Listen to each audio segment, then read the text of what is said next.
The morning light slid across the marble floors of the Aurora Grand Hotel like a promise. Chandeliers blinked awake one crystal at a time, and the faint scent of polished wood and citrus cleaner hung in the air. At the front desk, guests drifted in waves. Business travelers with clipped voices, couples whispering over coffee, families negotiating luggage. For Amara Cole, it was her third week as an intern, and she wore the hotel's charcoal blazer with a quiet confidence that came from knowing exactly who she was, even when the world didn't. She had chosen to introduce herself as an intern on purpose. Amara tucked a loose curl behind her ear and smiled as she greeted a woman asking about breakfast hours. She listened, answered, and sent the guest on her way. To anyone watching, she was simply another young staff member, efficient, attentive, unassuming. No one knew that the Aurora Grand existed because of her. No one knew that the initials embossed on the glass doors, A.G.H., were her own. She liked it that way. The Aurora was Amara's first solo acquisition at 24, purchased quietly through a holding company after her mother's death. Her mother, Naomi Cole, had built a hospitality empire from the ground up, insisting that dignity was the most valuable amenity a hotel could offer. 5 stars mean nothing, Naomi used to say, if the people inside feel small. When Naomi passed, the headlines called Amara the youngest self-made billionaire in the country. They also called her reclusive. Amara didn't feel reclusive, she felt observant. The internship was her way of learning the Aurora's heartbeat from the inside, to see how policies translated into practice, how employees treated guests, and how guests treated employees. She wanted to understand the hotel not as an owner, but as a place where human behavior played out daily in small, telling ways. At 9:17 a.m., the glass doors swept open, and a man strode in like a storm with a tailored suit. His shoes were Italian leather, mirror shined. His watch caught the light as he checked it with theatrical impatience. His hair was silvered at the temples, his expression sharpened by the belief that time was money and he owned plenty of both. He didn't glance at the concierge. He didn't acknowledge the bellhop.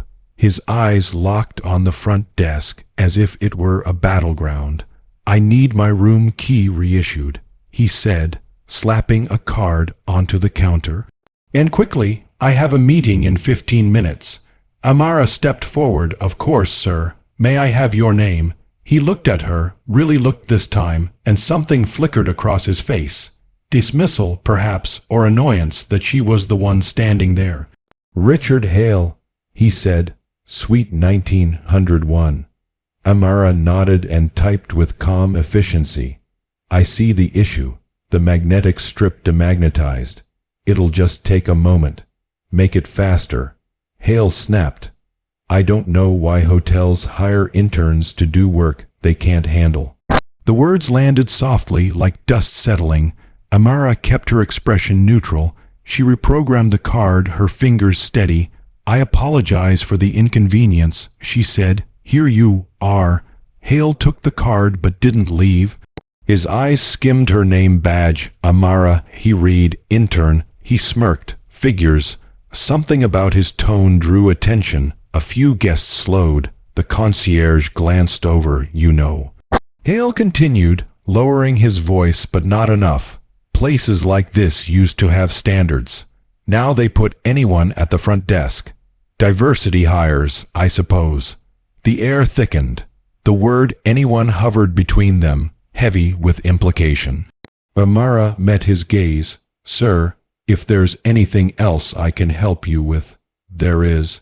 Hale cut in. "Get someone senior. I don't trust an intern with my stay." Behind the desk, Marcus, the front office manager, shifted uncomfortably. He was a good man caught between policy and power. Before he could intervene, Amara nodded. "Certainly," she said. "I'll call a manager." She picked up the phone and dialed a number that rang only once. "Ms. Cole," came the voice on the other end. "Is everything all right?" "Yes," Amara replied evenly. Could you come to the lobby? She hung up. Hale scoffed. About time. While they waited, he leaned in closer. You should be grateful, you know. Jobs like this don't come easily. Maybe learn to smile more. Amara didn't flinch. She thought of her mother, of the lessons etched into her bones. Watch, learn, decide. The elevator doors opened with a soft chime. A woman stepped out in a tailored navy suit, posture impeccable, presence unmistakable. This was Elena Park, the Aurora CEO on paper. In practice, she was Amara's trusted partner, the shield that allowed Amara to move invisibly. Elena approached the desk. Mr. Hale, she said pleasantly, I'm told there's a concern. Hale straightened, all charm now. Yes. I was just saying how disappointing it is to deal with interns when one expects a certain level of service. Elena glanced at Amara, then back at Hale. I see. I'm a longtime patron, Hale continued. My company books dozens of rooms annually. I expect professionalism. Elena folded her hands, of course, and professionalism includes respect for our staff and our guests. Hale waved a dismissive hand. Oh, come now, I didn't mean anything by it. Amara spoke then quietly. Sir, earlier you suggested I was unqualified because of my position, and implied more than that. I want to understand what you meant. Hale's eyes narrowed. Don't be sensitive. Elena inhaled a small, controlled breath. Mr. Hale, she said, the Aurora has a zero-tolerance policy for discriminatory behavior. Discriminatory? Hale laughed. This is absurd. Are you really going to lecture a paying guest over a harmless comment? Yes. Elena replied, We are. The lobby had gone silent. Hale looked around, incredulous. You can't be serious. Elena turned to Amara. Ms. Cole, would you like to continue? Amara felt a familiar stillness settle over her. This was the moment she had prepared for, not just today, but all her life. Mr. Hale, she said, you questioned my competence and suggested I don't belong here. You did so publicly. That's not harmless. He scoffed. You're an intern, you'll get over it. Amara took off her badge and placed it on the counter. Elena smiled faintly. Allow me to clarify something, she said. This young woman is not an intern. Hale blinked. What? Elena stepped aside. She is Amara Cole. The name rippled through the room like a dropped glass. Hale's face drained of color. That's not Elena Park. Amara said gently, is our CEO. I am the owner. For a long moment, Hale could only stare. The confidence drained from his posture, replaced by something raw and panicked.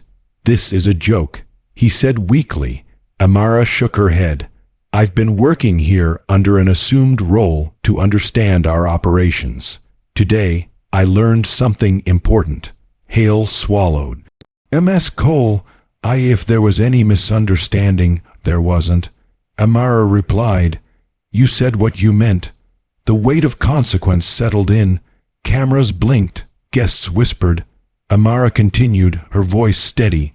The Aurora exists to make people feel welcome. That includes our staff. When you demean them, you demean us. I apologize, Hale said quickly. I truly do. Let's put this behind us. Amara considered him, not with anger, but with clarity. Apologies matter when they're paired with accountability. She turned to Elena.